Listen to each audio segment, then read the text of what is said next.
Man, do we have a good one for you today. Welcome back to Productive Not Busy with me, Wayne Weathersby. And today we are going to talk about fear and fighting fears. Okay? I think everybody listening probably knows what I'm talking about. We don't want to let fear hold us back from anything, but we do. All of us struggle with fear and worry from time to time. I don't think there's anybody on the planet that doesn't. In fact, many cases, fear is actually a good and healthy thing, right? Why not? It causes us to wear seatbelts and eat healthy. It keeps us from doing things that will get us hurt, like getting too close to the fire or, jumping off the roof into the pool, right? All that crazy stuff. So we're going to cover that in a deep dive here in just a few minutes. And I appreciate you guys listening. Please like and subscribe on whatever platform that you're listening to, and a review would be amazing. iTunes especially really loves reviews. So if you could help us out, I'd greatly appreciate it. And I think you guys are going to love this episode. You're listening to the Productive Not Busy podcast, where our mission is to make you more money so you'll have less stress and more free time. It's all about mindset, attitude, and taking action.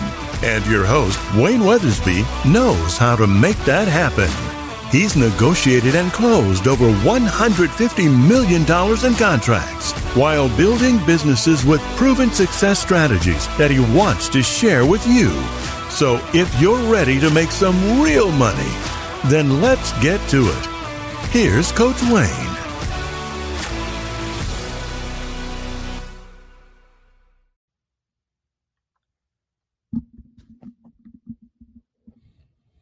It's natural to be concerned about our health.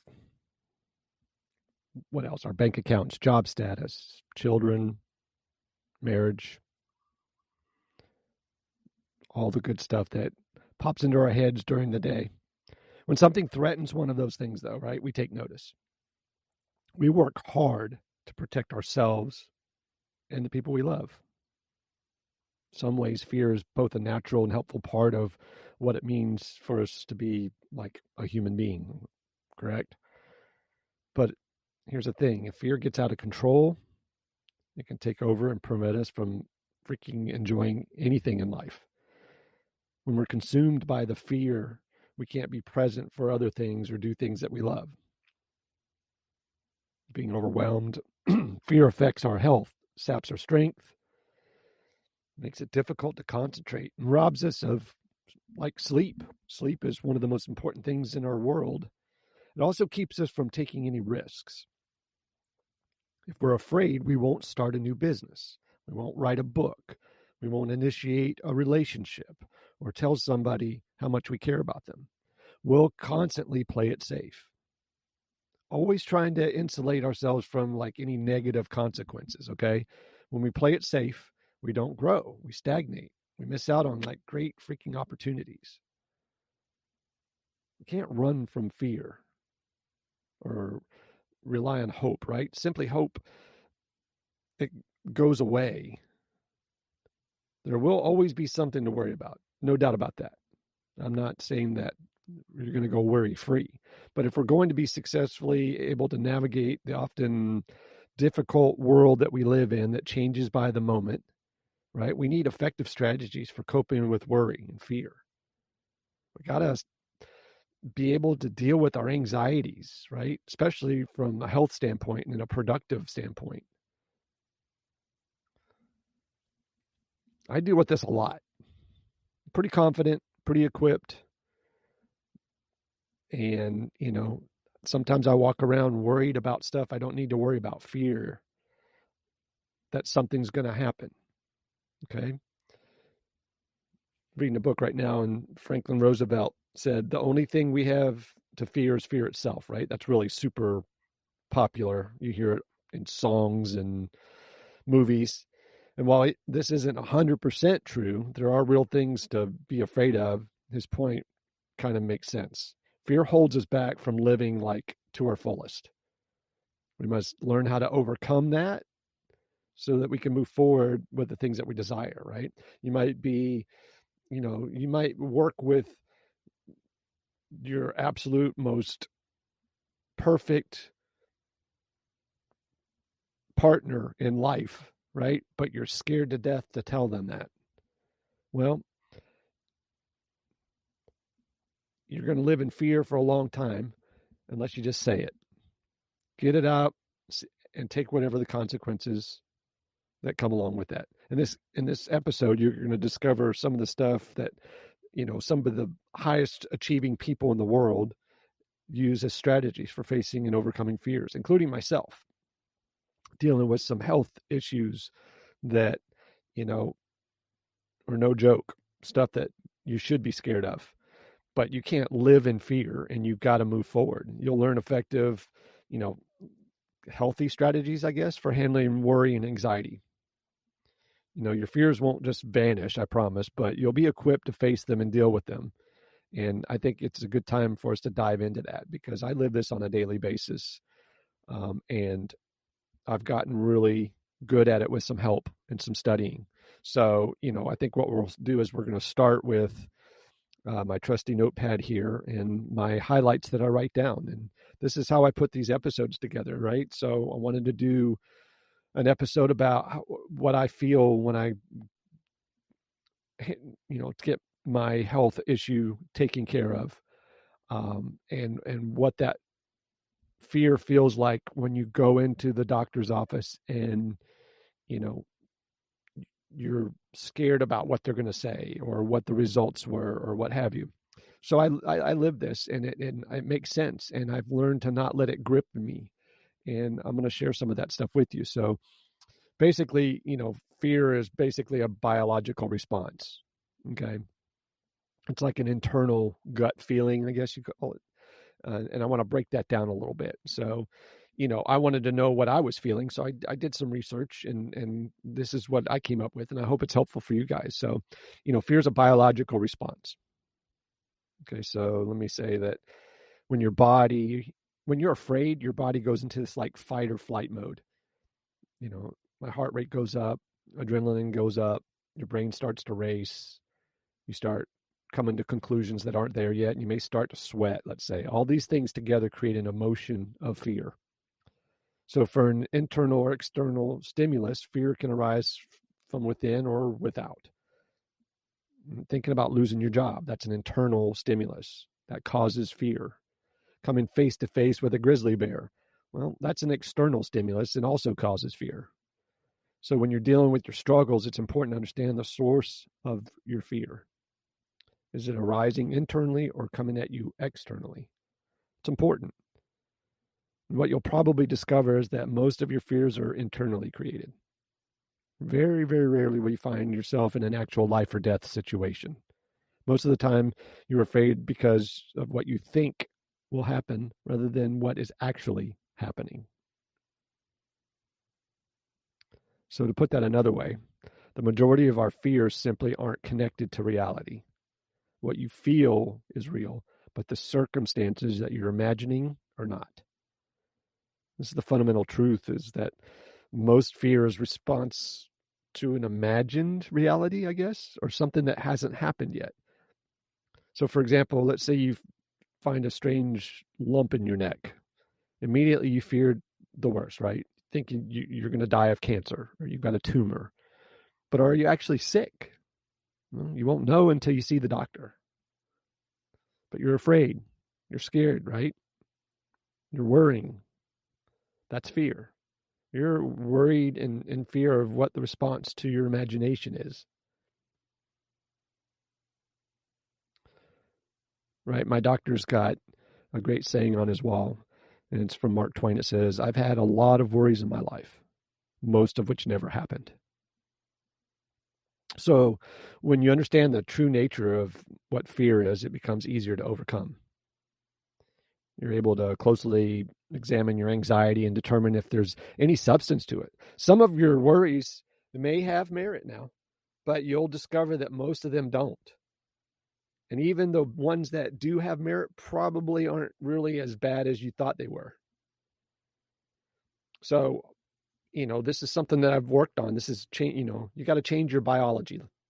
That's what I call it. Before we talk about changing your fearful thoughts, I want to talk about changing your fearful body. And as we noted before, when you're afraid, it affects your body in weird ways. When your body is ramped up, it can be very difficult to control your thinking. I know.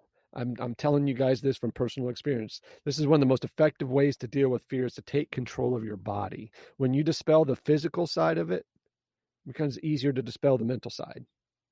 So, the question I get all the time is, well, how do you change your biology? Well, I want you to consider these.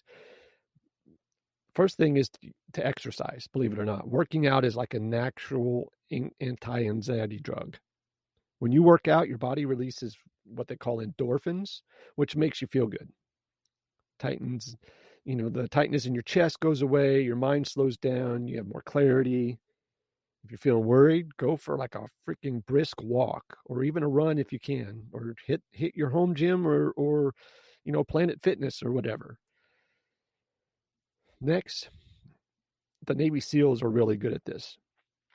I have a friend of mine that was a Navy SEAL, and he shared this with me. It's a breathing exercise. When you're anxious, you breathe rapidly, which raises your heart rate, increases your muscle tension, causes dizziness, and creates like these weird negative effects in your body. So to counteract the focus on changing, in your body, you change your breathing patterns. So you inhale real slow through your nose, and then hold the breath for several seconds. And then you slowly exhale. Repeat this pattern until you feel that anxiety dissipate. That's what they do. They're world class. They use these breathing exercises to clear their head in stressful situations. They do this breathing exercises at the end of the day after they're freaking ramped up to the clouds, right? And then they have to lay down and get their 2 hours sleep or whatever. This is the breathing exercise they use. It's really cool and it works. Next, I want you to relax your muscles. Okay. There's a thing called progressive muscle relaxation, PMR. And it's a technique for releasing muscles that have been like tensed up due to anxiety. So what you do is you start by flexing your toes for 10 seconds and then slowly releasing them for 10 seconds. Then you do the same thing with your calves and then your thighs and then all the way up your body, your stomach, right? Your chest, your arms. Try it. It's a strange phenomenon, but it works very well. And then next, it's the easy one. You got to eat right and you got to sleep right. Your diet and the amount of sleep that you get has a huge freaking impact on the way you feel. As much as possible, try to eat healthy, nutritious, avoid processed foods, fruits, vegetables, meat that you obtain, fresh or frozen, doesn't matter. Processed foods, on the other hand, list many chemicals in their ingredients, which can wreak freaking havoc on your mood and your health. I'm still working on this one, but I'm doing a lot better. Start out with a fresh smoothie with fresh vegetables or frozen vegetables and frozen fruits every morning. That's my building block that I'm going to work on. So stay away from mood altering substances, okay? Caffeine in moderation, alcohol in moderation is great, but don't use that to alter your existence. Because usually, especially with alcohol, whatever you are in real life is magnified with alcohol. So be careful with that one. Shoot for somewhere between 7 and 8 hours of sleep every night, too. I operate best on somewhere between 6.5 and 7.5. Any more than that kind of messes me up. And then consistently practice these strategies, and they'll put you in a better position to tackle, the fears and anxieties and worries. I found it really interesting because I applied all this stuff before I decided to do this episode. Man, it's made a freaking world of difference. Okay. And then, next, when I was noodling around with this idea, I had to identify what my fears were. My fears are going to be different than your fears. Okay. So before you can overcome your fear, you must be able to identify it. In other words, you must be able to specifically name the thing that you are afraid of. If you're not clear regarding what the source of your anxiety is, then you're probably going to struggle to resolve it. I was fortunate. I know exactly what mine were. So, I basically had to write these down, to identify my fears. I had to ask myself a series of questions. What am I afraid of? Why am I afraid of it? Why do I try not to think about it? When do I feel afraid? Like, when is it? What emotions do I feel while I'm going through that? And what negative outcomes am I envisioning in my head? And then what picture do I have in my head about that situation? Okay. You may need to work a bit to get to the bottom of your fears, but it's common to have smaller fears stacked up on top of bigger ones, no doubt. I found that out when I started making my list. For example, you say you're afraid of losing your job. Okay. Is that the ultimate fear? Probably not. More likely, you're afraid of not having enough money to pay your bills or losing the respect of your people when being forced to restart a career. Okay, you see where I'm going with that? When identifying your fears, keep pushing, right? Keep pushing until you get the root of the problem. Work to determine what the root fear is that's causing you all the anxiety. So you might have to keep like asking yourself, so what? Right? For example, so what if I lose my job? I won't make any money. So what if I don't make any money? Well, I can't pay the bills. So what if I can't pay the bills? Well, then I can't provide for my family. So dig until you determine what you're ultimately afraid of. Okay. And next, I want you to become aware of all the different ways your fear is affecting your life. Is it causing you constant emotional distress? Is it keeping you from like doing things you want to do? Is it messing up your relationship? Is it hurting your work performance? Is it stealing your happiness? Right? Is it preventing you from enjoying the present? So the goal of my exercises is to bring you or me to face with the consequences of the fear, is what I call it. Okay. When you see how worry and anxiety damage your life and hold you back, you become much more motivated to take action. I promise. It may help you write out your thoughts as you work through above processes, right? Writing things down helps you think clearly and forces you to give your voice to your anxious thoughts and feelings. I'm not a doctor. I'm just telling you, I do this stuff. This is real. I have to. And everybody does. Okay. Nobody's immune from this, and they really should do it because it's a game changer. You can't avoid your fear. Okay. The more you try to avoid it, the more it's going to grow. The only way, forward is kind of like just punch the thing in the mouth or look at it in the eye, right? Confront your fears face to face and put a name to them. Then you can begin to kind of like dismantle them. All right. And then practice the worst case and best case thinking. This is something that I kind of learned from consulting with my doctors and my coach, right? Considering the worst and best case scenario can like kind of dramatically alter your perspective and give you kind of like a much needed clarity about your fears for sure. When you feel afraid, okay, think about the worst case scenario. Okay. So if everything went wrong, what is the worst that could happen? Now, what are the odds that that's actually going to happen? Probably pretty low. The worst case is very rarely happens. So, let's, for example, I don't know, say you're afraid of public speaking. The worst that could happen is you freeze up on stage. Can't say anything. You're completely embarrassed. But will that happen? Probably not. And even if it did, would it actually be like freaking the end of the world? Right? Yeah, you'll probably be embarrassed, but that's about it. When you engage in worst case thinking, you'll often discover that the worst isn't nearly as bad as you thought it was. So this enables you to move forward and overcome your fears. See where I'm going with that? After thinking about the worst case scenario, think of best case scenario. If everything goes perfect, that's what awesome things will you experience, right? So instead of freezing up on stage, you totally knock it out of the freaking park. You get a standing ovation, receive tons of compliments, and get invited to speak at other places. People want you to represent their companies. You're going to be an ambassador, all that stuff. Your confidence goes through the freaking roof. When you envision the good things that will come your way, it motivates you to take action in the face of the fear, right? You are able to see what you will miss out if you let your worries take control.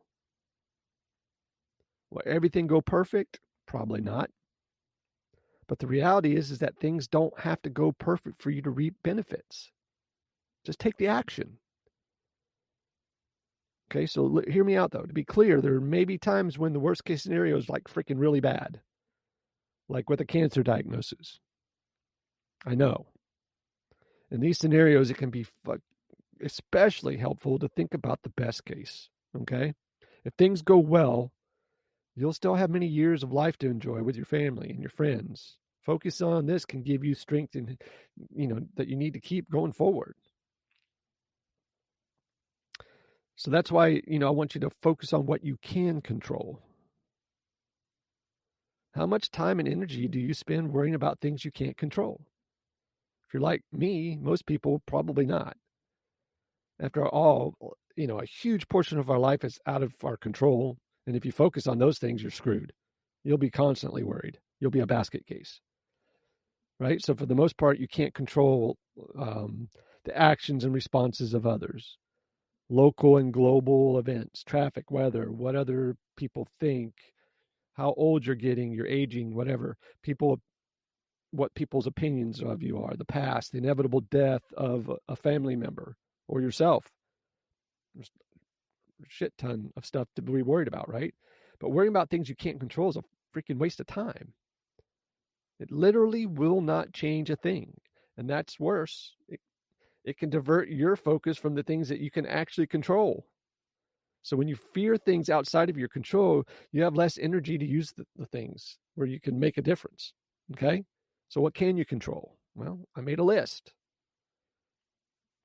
This one took me longer. What can I control? Well, I can control how I respond to whatever. Statements, people,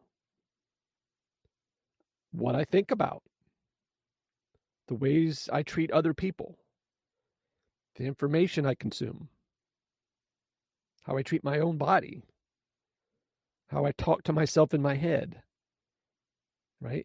My sleep habits, your sleep habits. How consistent am I at what I do? And a ton more. So when you focus on what you can control, your fears will obviously lessen because you're not thinking about that and your life is going to be better right from the get-go. Just that little exercise right there. Just thinking about what you can control doesn't give you time to think about what you can't. So think of it like football. A defensive back can't control where the quarterback's going to throw the ball, but he can control his response to that throw. The more the defensive back focuses on how he will respond, the better he'll play. Same's true in life. You can't control a significant portion of what happens, but you do have the power of how you respond. The more you focus on your own actions and thoughts, the better things will go for you. Okay? I read one of my books that I read, and I'm trying to read 3 books a month. Not all the way there yet, but I did get through this one. It's a book called Life, the Truth, and Being Free. This guy named Steve Maraboli. And there was a cool thing in there. He said, incredible change happens in your life when you decide to take control of what you do have the power over instead of craving control over what you don't have control over. That's pretty badass. So when you find yourself dealing with fear, stop and ask yourself, what things are under my control? What can I control? Once you identify those things, give all your time and energy to it. Avoid spinning your wheels over things that you have no control over, right? So what you want to do is basically you want to take your fear and turn it into an action. This one's big for me. And, so I used to get really sideways because I'm passionate about choosing gratitude.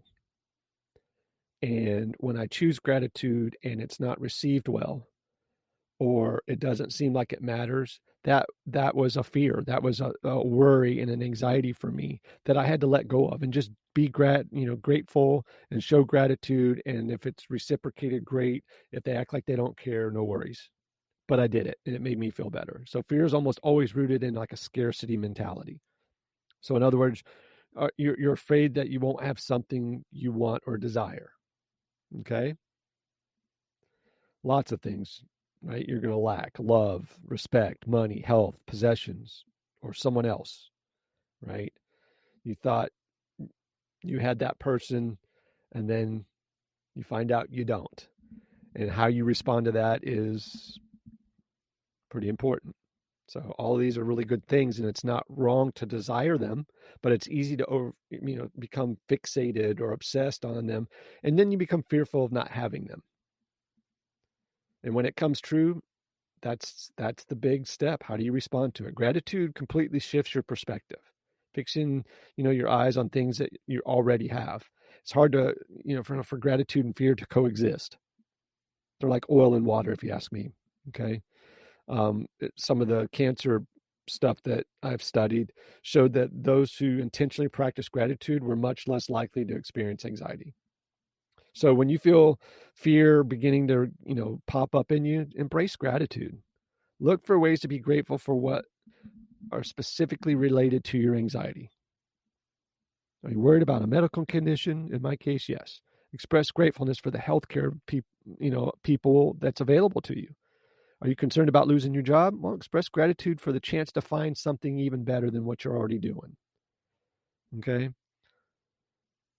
Tony Robbins has preached this for years, right? He focuses on gratitude. He says, I focus on 3 moments in my life that I'm grateful for, because gratitude is the antidote to the things that mess us up. Can't be angry and grateful at the same time.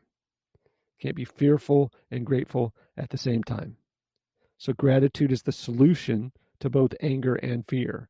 And instead of just acting grateful, think of specific situations that you're grateful for. The little ones, the big ones. Do it every single day and step outside those moments and feel the gratitude. It'll be a game changer. When you're constantly grateful, it's hard to be fearful. You're more aware of the good things that you have. So I wrote these down, some simple ways to practice gratitude. Well, keep a gratitude journal daily. Here's a big one. Send a weekly text message of gratefulness to a friend. I send handwritten cards. Don't get sideways if somebody doesn't acknowledge that they got their their card of gratefulness. Okay? You sent it. It made you feel good. The intent was good. Whether they respond to it or not, that's on them. Send out handwritten note cards once a month. All right? Tell your loved ones why you love them. Embrace every challenge as an opportunity to grow. And I post a lot of gratefulness stuff on social media because there's a lot of shit out there. Okay? So practice mindfulness and meditation. This is what I'm working on. My coach, my doctors really want me to focus on this because I have the ability to adjust. They think that it would be a good opportunity to learn. So fear consistently, takes me out of my present, right? Instead of focusing on here and now, I kind of find myself worried about what could happen in the future. And I need to work on that. Worrying about things that might happen prevent me from enjoying good things that actually are happening. Okay. So practicing mindfulness and meditation keeps me firmly rooted in the present. All of our energy and focus is given to the current moment when you do that. Simply put, you're able to fully be present in the present. I have a hard time with that one. I'm working on it. And I'd love to work on it with you guys. I love your feedback on this. So to be clear, there's a difference between mindfulness and meditation. Okay. I'm learning this. Mindfulness, generally speaking, simply means, being aware of the present moment without the thought of anything else. Being with that special somebody that just puts you in perfection, right? You need to enjoy that because in a blink of a freaking eye, that can end and it's done. Any activity can be done mindfully. When you eat mindfully, guess what? You savor every bite. You absorb all of the ingredients and all the nutrients, right? When you jog, you feel the burn in your muscles and focus on putting one foot in front of the other because it makes you feel good. Mindfulness is really a way of life, if you ask me. Now, meditation is a specific practice that helps me grow in my mindfulness. Still working on it, still practicing it. But when I actually do it and I do it with purpose, there's something to it. There's many forms of different kinds of meditation, and they all involve focusing on the present for a set period of time, right? I've studied some meditations that help you clear your mind, while others promote positive feelings, and some promote, love and compassion and peace and all that. And it works, but you have to be serious about it. If you never practice meditation, there are a number of tools available that, provide, guidance on this stuff. I was referred to Headspace. There's one that's Hallow is a faith-based app that helps you find peace and grow in your spiritual journey, they say. Okay. It's a good one though. Calm is another one, I believe. So, be happy in the moment. That's enough. Each moment is all we need. No more, no less. The more you meditate and practice mindfulness, and less anxiety you're going to experience, plain and simple. Instead of being preoccupied with the future, I end up sitting there and enjoying what's going on in my present. Okay. Next, this falls into my book, Be the Master of Your Day, my time blocking and scheduling book. Is you got to schedule your worries. One of the big challenges I find dealing with fear and anxiety is that it's always present. At any moment, I can worry. A worry can crowd into my brain, disrupting what I'm doing, my day, stealing my energy, and making it difficult to be present. Okay. On top of this, many people find it kind of difficult to turn their brains off. Once anxiety is wormed into my brain, I can't stop it. I have to purposefully use some of these tools to make it stop. As a result, then the same fears kind of circle in my brain around and around. It's a vicious cycle for sure, and it can be difficult to break. And I'm still working on mine. But one technique recommended by a doctor friend of mine is actually scheduling a time when you will think about things that worry you.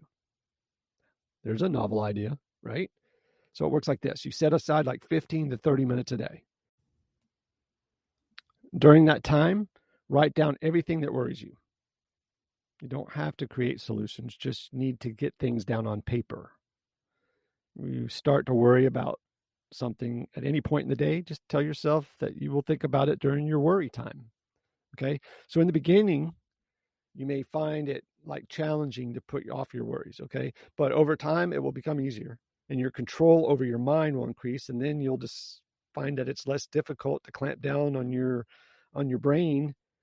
Okay. Because you're scheduling your worry time. An additional benefit of, planned worry is that it increases your sense of control over your life. Right? You're not going to be able to control the circumstances that are causing your fears. You can decide to, when exactly you're going to think about them. Okay. Next is you got to get support. You can talk to a friend, right? Unburden yourself to someone that you know well and can trust. This person should be completely accepting and not rubbing it in your face and laughing at you and thinking that your fears are silly or small or petty. Okay. Go to the right person. There's some apps for that too. Turn to Me, 7 Cups of Tea, Daily Strength, apps like that that'll help you with that. But don't be embarrassed if you struggle with fear. Every person has their own share of worries and anxiety, I promise. You're not any different. You're not special. Talking to others about your struggles can go a long way in helping you and somebody else make progress, because you never know who you're going to run into that has the same issues, and it can enlighten the load that you're carrying. Okay. You can talk to a therapist. You can talk to a coach. Okay. But the big one I want to talk about is how have self-compassion, right? It's essential to remember that you're not defective. If you regularly experience fear and anxiety, it's okay. There's a lot of factors that contribute to fear, and it includes all of them that we've talked about, right? Biology, genetics, experience, environment, current circumstances, family history, spouse. Okay. If any one of those things can cause you to feel afraid, it's not as though you're choosing to be afraid because you want to or you like it.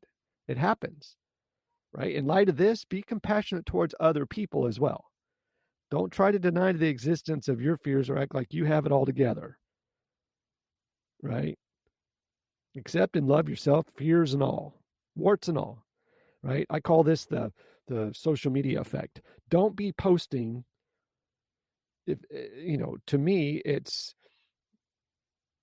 don't put Hollywood out there for everybody to see. It's not rainbow and roses when it's hurricanes and tsunamis in real life. Okay? That's just something that's going to feed into what's going on. If you're portraying an outer life that's not really what's going on, find something else to post about. If you're unwilling to accept yourself until you completely overcome your fears, you'll be perpetually unhappy forever. Right? The reality is that fear will never be completely absent from your life. Even the most brave, courageous person in the world is going to feel anxiety from time to time. So if you want to overcome your fear or my fear, we've got to have the courage to accept us, myself, you, as we are right now. Okay, you got to own your story. Own the factors that cause the fear to rise, and then do something about it. Take an action. Right? Courage is not the absence of fear. A person who never feels fear isn't courageous. They're stupid. They're crazy. The world can be a pretty scary freaking place, and there's a lot of reasons to feel afraid. Okay? Courage is feeling afraid and then acting anyway. Courageous people acknowledge what they're scared of, and then they move forward to overcome that. Okay? It's okay to feel fear or worry, but avoid letting it consume you and get the best of you. Don't let anxiety keep you from living the life that you want. I do this too. Stuff happens and it tears your guts out, but I've gained the skills to wrap that stuff up and toss it out the window. We've talked about a number of different ways to deal with fear and anxiety, right? Change your biology, identify your fears, practice worst case scenario, practice best case thinking, focus on what you can control, gratitude, mindfulness, scheduling worry time, right? Support, help, self-compassion. Okay, these techniques won't eliminate fear and anxiety from your life, but they will make it easier for you to cope with. I do it on a daily basis, and I'm still working on it. Make no mistake, it's not easy to overcome fear and anxiety. It takes constant work. I'm not going to lie. I pull up at the doctor's office, there's a feeling. But I do a really good job of suppressing it, right? Imagine it trying to get through the door, and you're leaning on the door, and you finally get it shut and you lock it. That's kind of what you have to do. You got to have courage to come face to face with the things that scare the shit out of you. You have to expand and expend energy to get your thoughts under control. But it's worth it, I promise. As a result, you're going to experience a different kind of freedom, a different kind of peace, a different kind of confidence. You're not going to be rattled by every little thing that comes your way. You know how to handle it. It's a wonderful feeling. Future's bright. It's awesome. I really appreciate you guys. Thank you so much. Much gratitude for all my listeners. Thank you. Be safe. Take care. Sell a bunch. And say something nice to somebody. See you soon. You've been listening to the Productive Not Busy podcast with Coach Wayne. Join us next time for more money-making strategies to help you have less stress and more free time. Follow us on Facebook at Productive Not Busy, on Instagram at frontline.coach.wayne, and on Twitter at Wayne New Jr. And remember, be productive, not busy.